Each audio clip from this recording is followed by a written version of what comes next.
Foundation. এই ফাউন্ডেশনটা হলো যে আমাদের ইউনিট পর্যায়ে, ইউনিটটা হলো যে সংগঠনের মূল ভিত্তিটা। এটা বিল্ডিং এ যে পাইল থাকে, পাইলিং যেটা করে, তার উপর বিল্ডিং এর ইমারতটা দাঁড়িয়ে থাকে। ওই সংগঠন নামক জামাত ইসলামের মূল পাইল গুলো হলো আমাদের ইউনিট গুলো। এইগুলো যদি দুর্বল হয়ে যায়, যেভাবে বিল্ডিং ধ্বংস হয়ে পড়ে যায়, সংগঠন যদি ইউনিট গুলো দুর্বল হয়ে যায় তাহলে সংগঠনটা দুর্বল হয়ে যায়। আপনি দেখবেন যে আওয়ামী লীগকে বলা হয় কি, তারা একেবারে তৃণমূল পর্যায়ে তাদের সংগঠন আছে। এর জন্য আওয়ামী লীগের বিরুদ্ধে ৭৫ ওদের যে ধাক্কা আসছিল, তারপরে ২১ বছর পরে তা ঘুরে দাঁড়ালো। ওই যে রোড লেভেলে তাদের একটা অবস্থান ছিল। জামাত ইসলামীর উপর যে ১৫.৫ বছর যে জুলুম চলেছে, যে নির্যাতন হয়েছে, আল্লাহ তাআলা আমাদেরকে সেভ করেছেন। সংগঠনের ভিত্তিটা ছিল ও রুট লেভেলে। এই কারণে শত বাধা বিপত্তি ঝড় আসার পরেও আল্লাহ তাআলা আমাদেরকে টিকে রেখেছেন, একমাত্র আল্লাহ তাআলা মেহেরবানি। আলহামদুলিল্লাহ। আল্লাহর ওয়াদাটা কি? ইউরিদুনা লিইতফিউ নূরাল্লাহি বিআফওয়াহি আল্লাহু মুতিম্মু নূরিহি ওয়ালাউ কারিহাল। আল্লাহর ঘোষণা হলো যে তারা চায় মুখের ফুৎকার দিয়ে, ধাক্কা দিয়ে, হুমকি দিয়ে তোমাদের উড়িয়ে দিবে।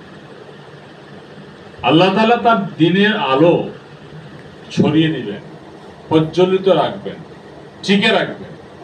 যদিও ওদের সত্য অস্বীকারী, তাদের মনে যত কষ্ট হোক না, আল্লাহ তাআলা এটা তার ওয়াদা। এই জন্য আল্লাহ তাআলা এই যে জামাত ইসলামে আজকে ১৫ জনের মতো দায়িত্বশীল সিনিয়র পর্যায়ে আমার হারিয়েছে। এত মিসাকা পৃথিবীর ইতিহাসে কোন ইসলামী সংগঠনে এত শীর্ষ পর্যায়ে ৫ জন ফাঁসি আর বাকিরা জেলের মধ্যে কষ্ট করে জীবন দিয়েছে। প্রায় ১৫ জন শীর্ষস্থানীয় নেতৃবৃন্দকে, পুরো নেতৃত্বটাকে তারা শেষ করে দেওয়ার চেষ্টা করেছে। আল্লাহ তাআলা আমাদেরকে ঠিকই রেখেছেন। এটা মূল কারণ হলো যে সংগঠনের ভিত্তি আছে। এখন এই যে কারণে আজকে জ্বলে উঠছে, যেখানে যাচ্ছেন আমিরে জামাত, সেখানে স্বতঃস্ফূর্ত দেখতে পাচ্ছেন ওই লুকিয়ে টাকা লোকগুলো জেগে উঠেছে। প্রিয় ভাই আমার, এই তৃণমূল সংগঠনটা হলো আমাদের মূল চাকরি। ইউনিট গুলো যদি সচল থাকে, থানা সচল। ইউনিট দুর্বল হলে থানা দুর্বল। আপনারা রিপোর্ট দিলে ওয়ার্ডে রিপোর্ট তৈরি হয়, ওয়ার্ড যদি রিপোর্ট দেয় তাহলে থানা রিপোর্ট তৈরি হয়, আর থানা যদি দেয় রিপোর্ট তাহলে মহানগর রিপোর্ট হয়, আর সব মহানগর জেলা মিলে কেন্দ্র রিপোর্ট হয়। আমাদের এই নিয়ে পর্যায়ে দায়িত্বশীল আপনারা। খুশি না বেজার? কম না বেশি? এই যে আপনারা দায়িত্ব পেয়েছেন, কেউ চেয়ে নিয়েছেন নাকি? কেউ নিয়েছেন। আমি চিন্তা করি যে আজকে আসার সময় চিন্তা করেছিলাম যে বেশি আমার শুধু আমি একটা ছোট মানুষের নাইবে, আমি আমার নিজে গল্পের সমান লাগে। আমাদের সাবেক দায়িত্বশীল একজনের সাথে দেখা হলো, বললাম আমরা খুব ফিল করছি আপনাদের, আমরা যে দায়িত্ব পালন করছি আমাদের জন্য মানাচ্ছে, আপনাদের আসা দরকার ছিল এই জায়গায়। কত মেধাবী আমাদের দায়িত্বশীলরা, পুরনো অনেক দায়িত্বশীল আমাদের সংগঠনের সেভাবে দায়িত্ব পালন করছেন, আসছেন। আল্লাহ তাআলা আপনাদের এই যে ইউনিট পর্যায়ে এটা সভাপতি সেক্রেটারি দায়িত্ব দিয়েছে, সাতটিখানি কথা নয়, মাথা ঢুকাতে হবে। ইসলামী আন্দোলনের একটা সংগঠনের তৃণমূল পর্যায়ে নেতা হবে, যে আন্দোলনের নেতৃত্ব দিয়েছেন মুহাম্মদ সাল্লাল্লাহু আলাইহি ওয়াসাল্লাম, যে আন্দোলনের নেতৃত্ব দিয়েছেন সাহাবায়ে কেরাম, যে আন্দোলনের নেতৃত্ব দিয়েছেন আশারে মুবাশশারা, 10 জন সুসংবাদ বা প্রাপ্ত জান্নাতের সুসংবাদ প্রাপ্ত সাহাবী জীবন দশায় জীবিত অবস্থায় আল্লাহ রাসূল বলছেন, আমার ও আবু বকর ফিল জান্নাহ, ওমর ফিল জান্নাহ, ও আলী ফিল জান্নাহ। এই মানুষগুলো যে সংগঠনের নেতৃত্ব দিয়েছে আল্লাহ তাআলা আমাদেরকে কবুল করেছেন, আলহামদুলিল্লাহ।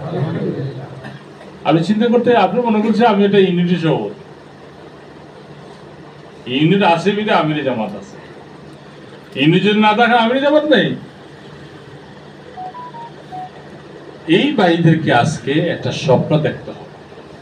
এই স্বপ্ন দেখানোর জন্য আজকে কেন্দ্রে আমাদের দিয়েছে আজকে এই যে 22 পৃষ্ঠার বিশাল একটা পরিকল্পনা। এই যে 22 পৃষ্ঠার বিশাল পরিকল্পনা, এটা হলো আমাদের একটা স্বপ্ন।